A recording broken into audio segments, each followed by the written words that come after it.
Assalamualaikum warahmatullahi wabarakatuh. Saya Rizal Kasnaraf dari Prodi Ilmu Komunikasi Universitas Aisyah Yogyakarta. Di video kali ini, saya ingin menjelaskan mengenai TBC atau Tahayul Bid'ah Khurafah. Yang pertama yaitu tentang tahayul. Menurut Kamus Bahasa, tahayul artinya ada dua. Yang pertama itu sesuatu yang hanya ada dalam khayal belaka. Dan yang kedua, kepercayaan kepada sesuatu yang dianggap ada atau sakti, tetapi sebenarnya tidak ada atau tidak sakti. Ada kepercayaan yang sampai kini masih melekat dalam diri sebagian umat Islam di tanah air tentang bulan Safar, yaitu bahwa bulan Safar atau Safar adalah bulan nas, bulan yang penuh kesialan. Artinya, alasannya, kalau kata Safar berarti sejenis penyakit di dalam perut, berbentuk ulat besar yang dapat membunuh. Kepercayaan ini sebenarnya sudah ada sejak zaman jahiliyah. Ketika itu mereka menganggap bulan Safar sebagai bulan yang syarat dengan kejelekan. Di samping itu mereka juga menganggap Rabu sebagai hari nahas, terlebih Rabu terakhir setiap bulan. Kepercayaan atau tahayul ini sebenarnya sudah dihilangkan oleh Islam. Rasulullah pernah berdebat dengan orang Badui.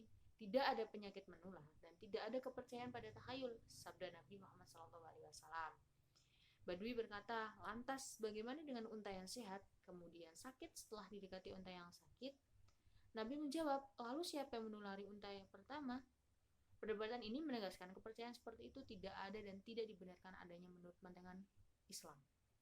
Dalam hadis riwayat Bukhari dan Muslim, Rasulullah bersabda yang artinya tidak ada adwa, tiaroh, hamah, dan safar. Adwa penularan penyakit, tiaroh yaitu merasa bernasib sial atau meramal nasib buruk karena melihat burung, binatang lainnya. Hamah maksudnya burung hantu. Safar adalah burung kedua dalam tahun Hijriah, yaitu bulan sesudah Muharram.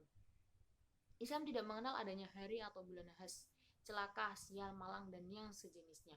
Yang ada hanyalah bahwa setiap hari dan atau bulan itu baik.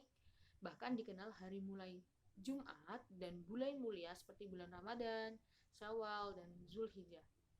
Jelas tahayul tidak ada tempat dalam Islam dan dalam hati kaum muslimin.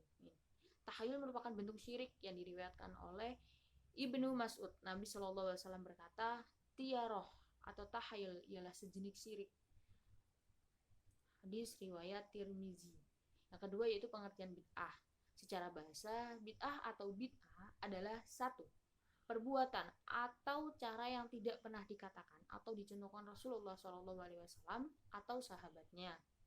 Kemudian dilakukan seolah-olah menjadi ajaran Islam.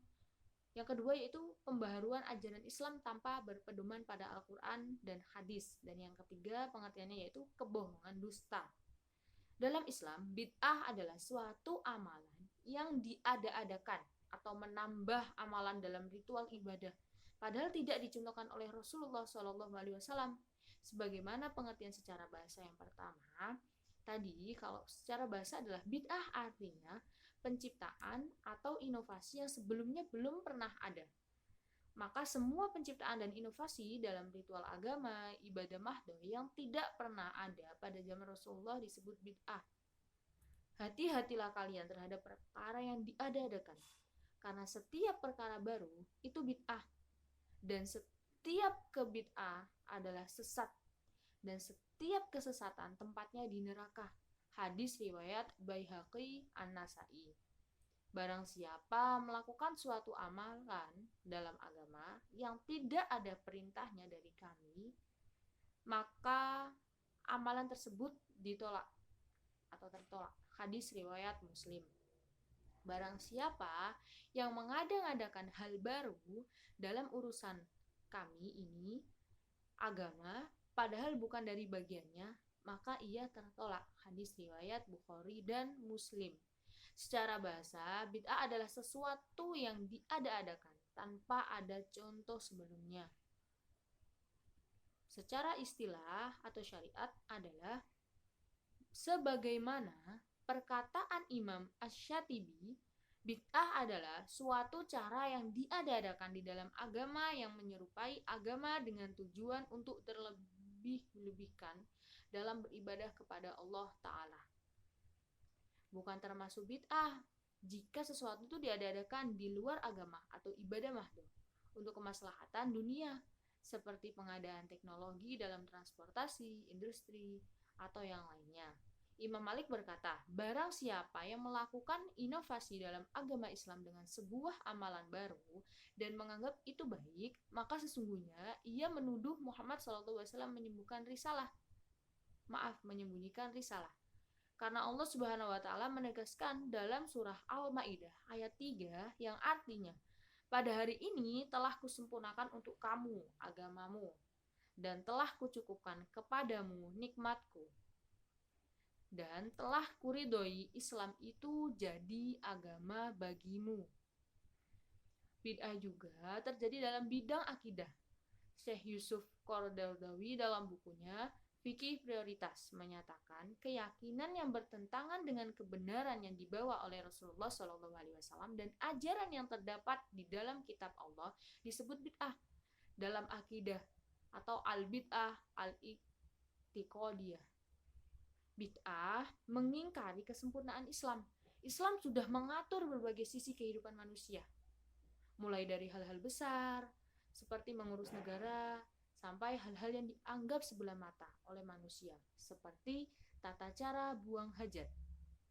Tidak hanya kaum muslimin saja yang mengakuinya, bahkan orang kafir pun mengakui kesempurnaan Islam tersebut.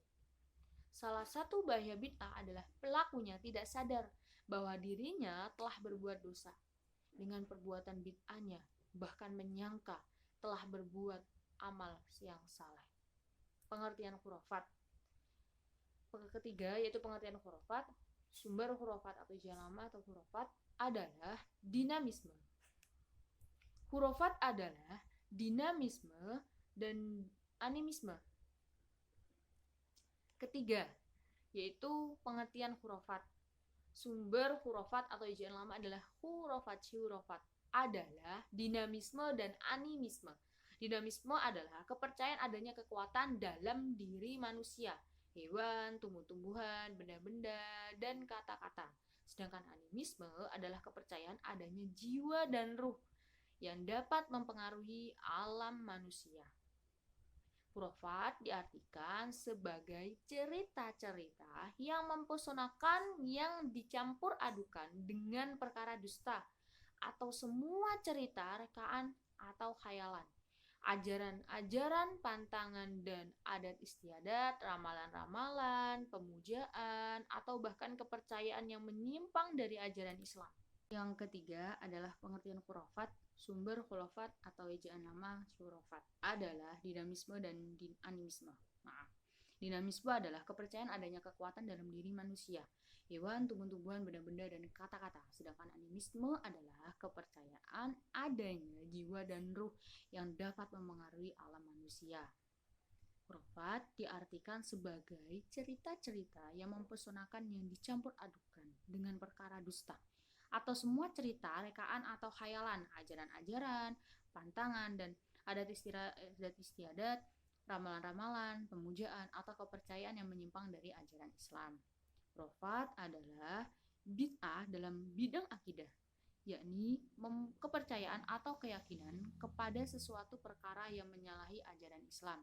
Misalnya, meyakini kuburan orang saleh dapat memberikan berkah, memuja atau memohon kepada makhluk halus atau jin, kemudian meyakini sebuah benda, tongkat, keris, batu, dan lain sebagainya memiliki kekuatan gaib yang bisa diandalkan, dan sebagainya. Khurafat adalah budaya masyarakat jahiliyah. Di antara khurafat, mereka ialah mempercayai kepada arah burung yang berterbangan, memberi kesan kepada nasib mereka. Sekian dari saya, kurang lebihnya mohon maaf. Nun wal qalami wa ma yasturun. Fastabiqul khairat. Wassalamualaikum warahmatullahi wabarakatuh.